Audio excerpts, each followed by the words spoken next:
Hello, this is Dina, and I'm here with Ivan, and we are in St. Louis. And in case you haven't heard the news, Ivan was elected as the new director for Adventist Chaplaincy Ministries last night. And we thought we'd just come and talk a little bit about his thoughts about the new position that he's holding and let all of you know a little bit about him and some of his vision for ACM going forward. So, Ivan, what are some of your thoughts that were happening and going through your mind last night? I know they came and they said that you needed to come behind the stage and tell us a little bit about what that was like. Well, it was a bit scary at first. I was not expecting that. Yeah, I wasn't expecting anything like that. And Mario called me. I was in a meeting at that moment, and Mario called me at the meeting and said, "I need you to get back to the dome. You need to be backstage between 7:30 and 8 o'clock. Right now, it's just a blur in my mind. You need to go there, and you need to go find Mac DL, who is the assistant to Elder Wilson." So that was, and then as I was walking out of the meeting that I was at, Elder Wilson is coming into the meeting, and he pulls me aside. The first thing out of his mouth is, "How's Annabelle?" And I shared with him how things are. And he just put his hand on my head and said, "I'm praying for you."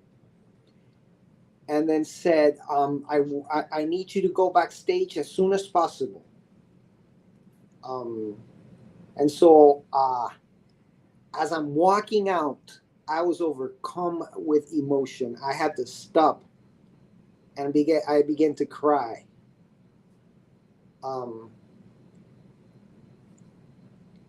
Because there was this sense of inadequacy that came over me.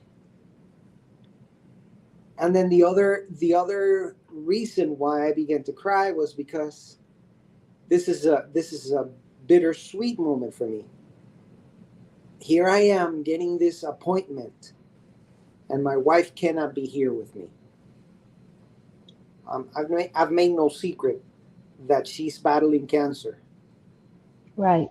And she has been in a downward spiral in the last week and a half, maybe 2 weeks. Today we got the news that she's going to have to go on hospice.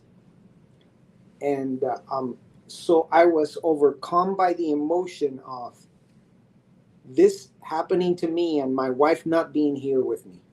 Yes. Yeah. Because once again, it's a reality.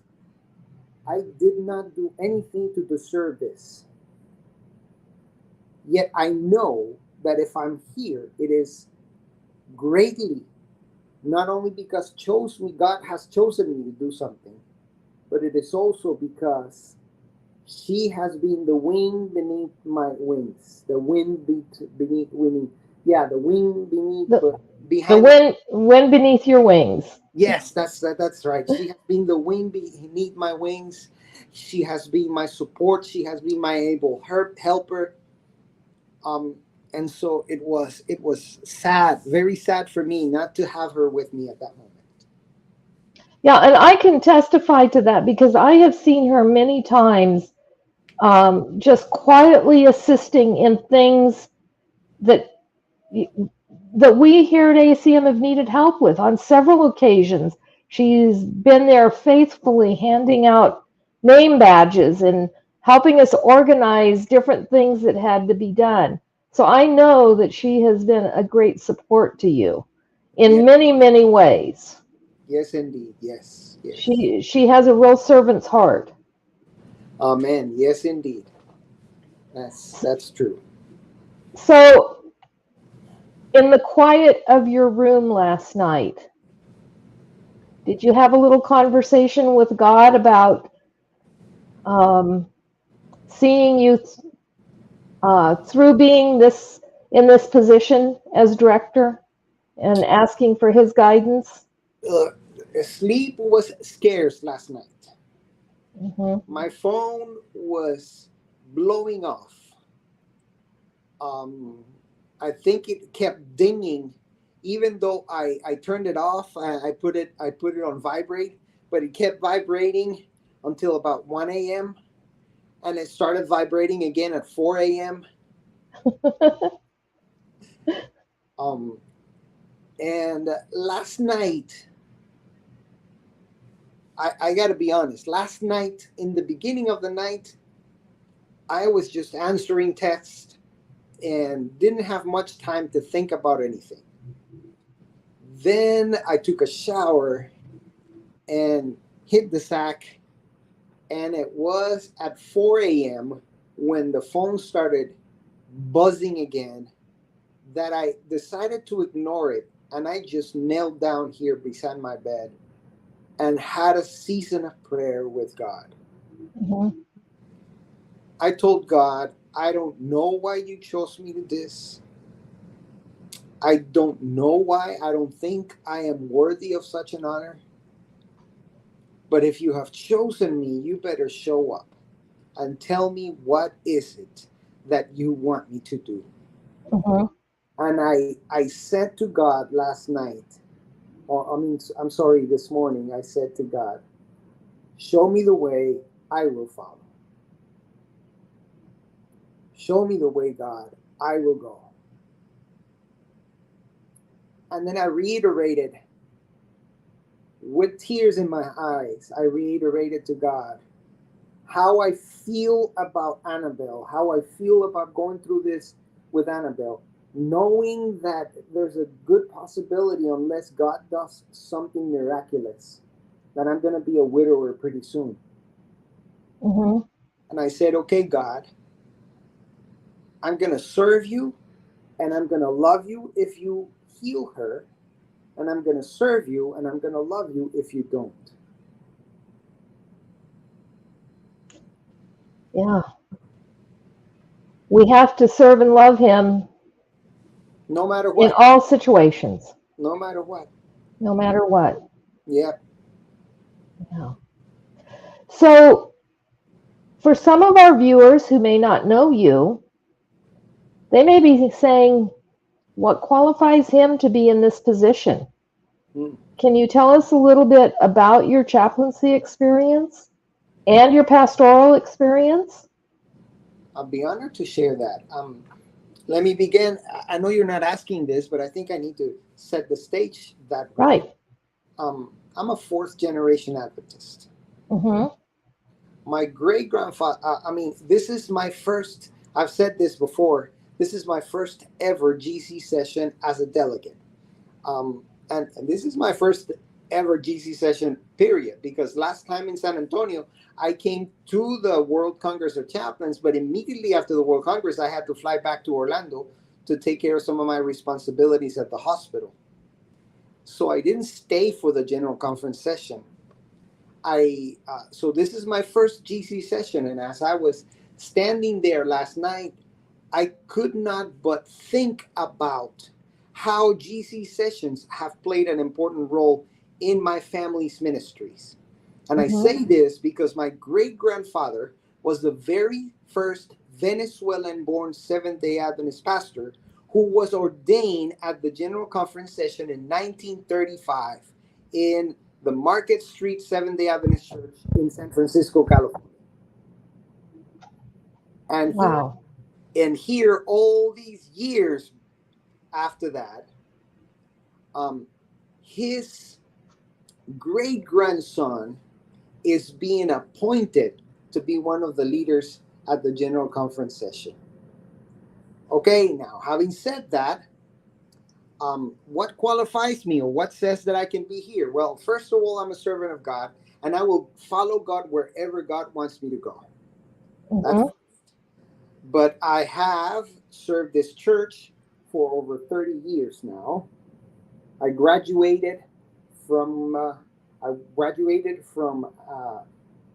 CUC, now known as Adventist Washington Adventist University in the class of 1990.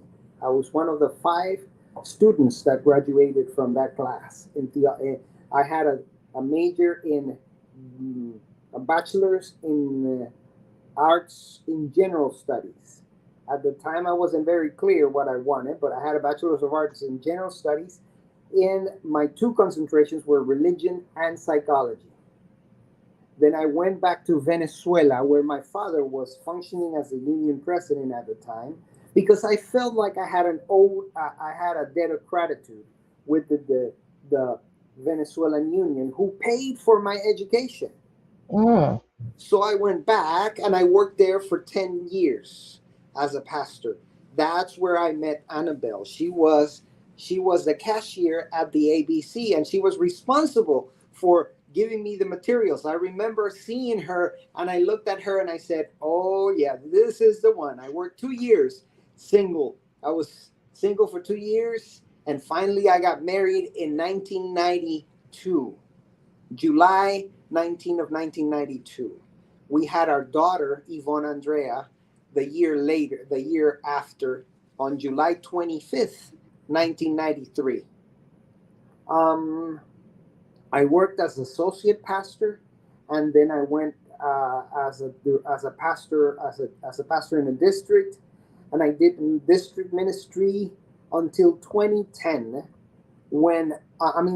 until 2000, when I came to the United States. I was on my way to Toronto to go to my first ever general conference. Never made it there. Stopped in Orlando, Florida, had a conversation about chaplaincy with a chaplain, and the rest is history. I remember going back to Venezuela. At the time, I was in a church, in a very large church, the largest church in this, what at the time was known as the Central West Venezuelan Conference. And I remember going back, preaching that Wednesday night. I got off the plane at about 3 p.m. and I was in prayer meeting that night. And I told them, the church members, by the way, everybody, if anyone wants to come to our house on Sunday, we're going to have a big garage sale, because within the month we're going back to the United States. I got a job as a chaplain at Florida Hospital, now Advent Health.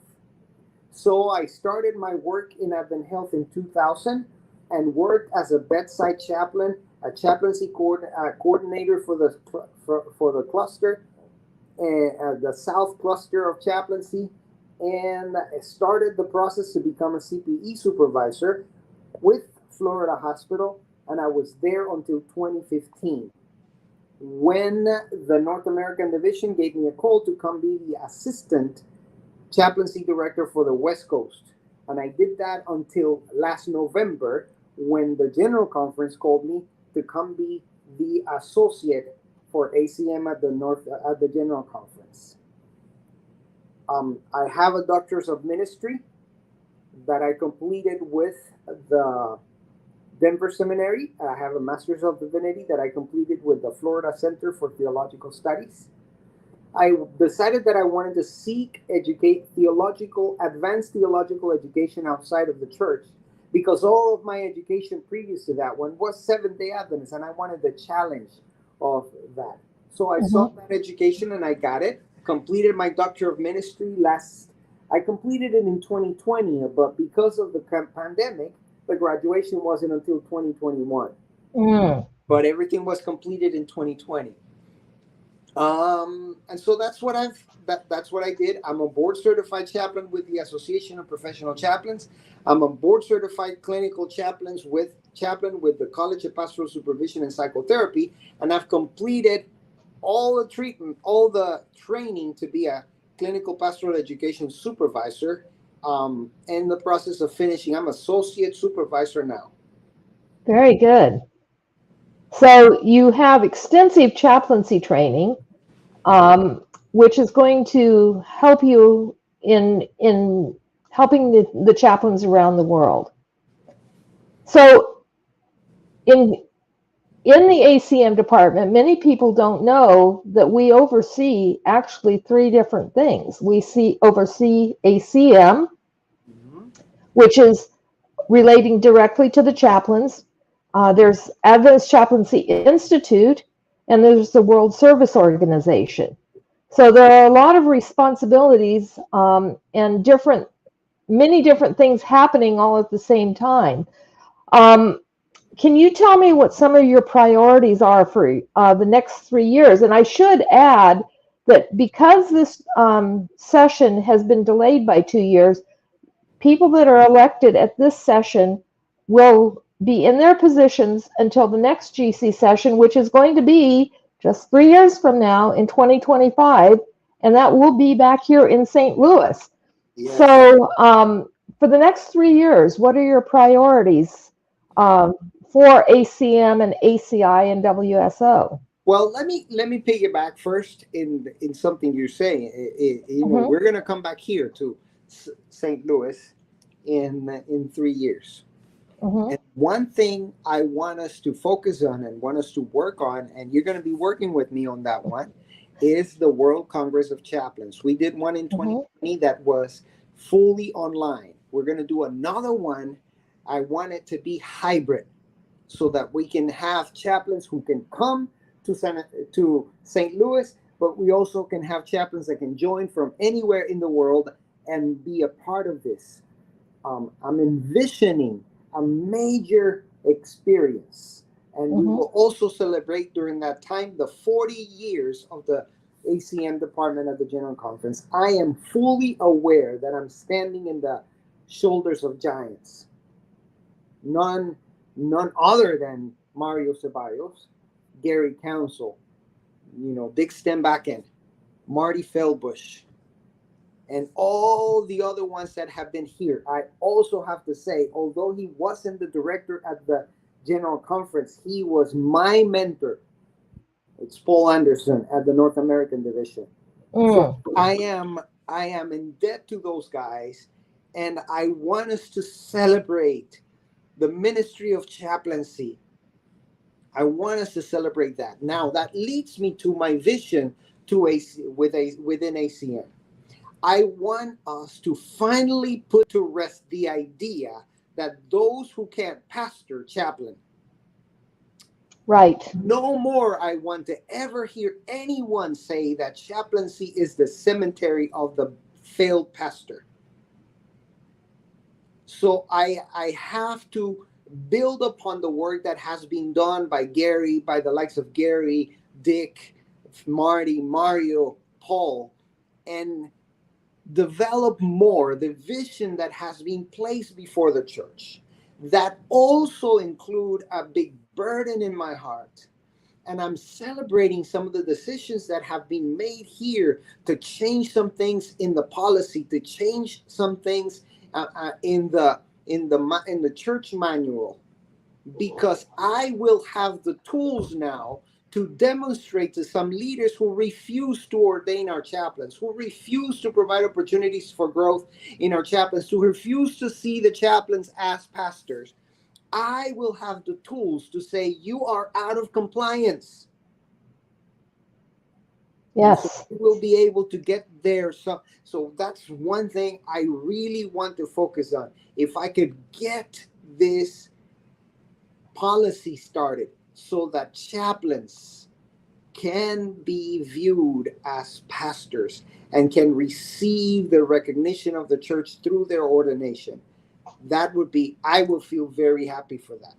With the Adventist Chaplaincy Institute, I think we have created a monster. A good monster, but a monster. I know that, but I just got to name it as it is. I think we have created a monster because now everybody wants to have clinical pastoral education. I just finished doing CPE for the entire administrative team at the West Central Africa Division. I have been in conversations with the East Central Africa Division with SID. Southern Africa Indian Ocean Division. You got it. Thank you very much. Southern Africa. Inter-America has exploded. We have over 300 chaplains taking CPE and about 300 more asking for CPE. So we don't have the structure to do this. But we need to get there. The leaders at the West Central Africa Division and some other divisions of the world are already talking about there will be no ordination until a pastor has at least 1 unit of CPE. That gives me another problem. Yes, there's a Because lot of pastors.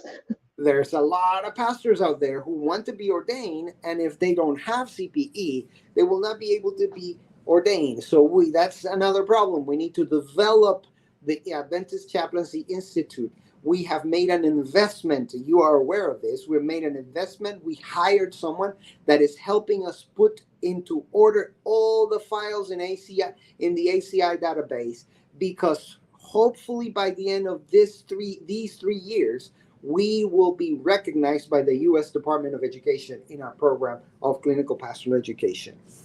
And then going forward to the WSO, I think we need to continue to develop, continue to give strength to our medical cadets. Mm-hmm. I have been able to secure the help of Elder Ceballos. That's going to stay on a voluntary basis, helping me with that, because I have no clue most of that. I have to learn a lot about that. Yes. I also see the need to work in tandem with the divisions of the world to advance the ministry of the medical cadets. But there's also something that I need to go back to ACM. Mm-hmm. And the going back to ACM is that there are leaders in the different armies of the world that are viewing the need for military chaplains. Yes. Military Seventh-day Adventist chaplains, and the military Seventh-day Adventist chaplains here in the United States have laid a foundation that has been noticed everywhere else in the world. We are planning to go down to Australia, bringing General Harewood with us. Mm-hmm. We need to go to Korea, Japan, because the army in Japan needs chaplains, but they refuse to accept Seventh-day Adventist chaplains because they view us as a sect, not as a religion. So there are great opportunities. I am going to need the help of all my chaplains out there, and I'm sending a shout out to all the chaplains out there, military chaplains specifically. I need your help in developing this. And one last thing, I do not know everything there is to know about chaplaincy. And so I want to create a way so that I can have maybe an advisory with different areas of chaplains where I can meet with them on a regular basis, and they can guide me in the vision that the chaplains out there have, that our department and our ministry needs to take. Mm-hmm. I know another thing that you've had the opportunity to do with the World Service Organization.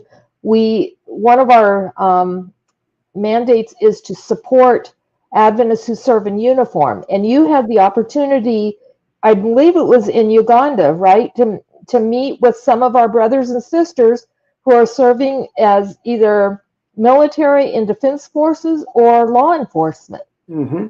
And so that is another area that will be expanding probably. That is another area that we need to not only expand but also solidify, That's because right. many of them are feeling abandoned. Mm-hmm.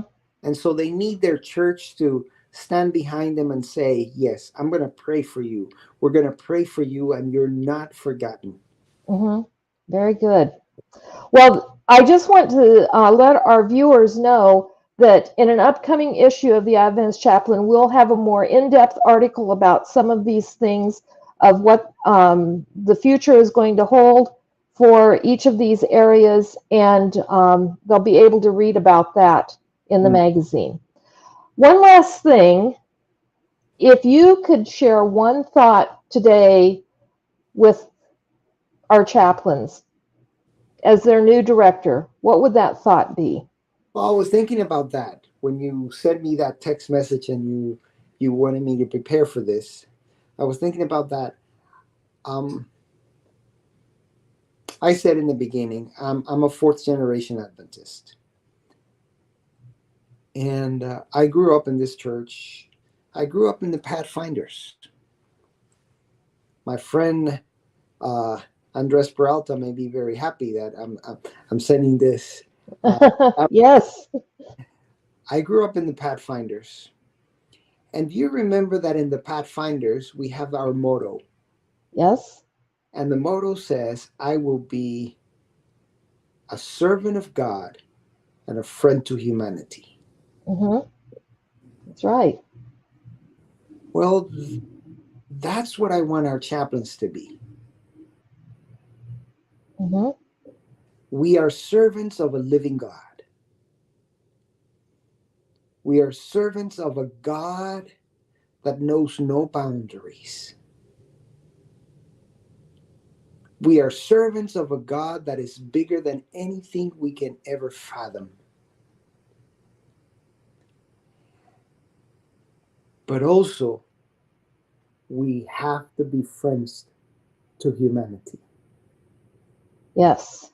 Because if we are not friends to humanity, what are we to do? Who are we going to minister to? Mm-hmm. That's right. In chaplaincy, we call that the incarnational ministry of presence. Become, my dear chaplain, become the Jesus that they will know. Become the first and only Jesus that many of them will ever know. And if they ask you about Jesus, simply said, simply say to them, look at me. Show them Jesus with your actions, with your words. Show them Jesus. And Mm-hmm. please, chaplains out there, please, if you're listening to me, I want you to pay attention to this. This is very important to me. Chaplaincy is not a shirt that you put on and you take off. Chaplaincy is who you are. You are a chaplain wherever you are. You can be the chaplain of the Uber driver. You can be the chaplain of the lady that is bringing you food at the restaurant. You can be the chaplain of the person that is registering you in the hotel. You can be the chaplain for the police officer who is stopping you. You have to be the chaplain to everyone that comes across your path. And then we all will answer, I will go. Jesus is coming soon. Let's get involved. That's a good note to end on. Yes. So I just want to thank our viewers for tuning in, and I want to just take the this moment to say welcome to Ivan as our new director, and I look forward to where we are going to go in the next 3 years. Thank you, Dina. Thank you very, very much. Man, I am looking forward to working with you. We're gonna we're gonna get some good things out there. I know that for a fact. Yes, You I and do I too. have a lot of things in common, and we appreciate very much a lot of things. So, thank you so much.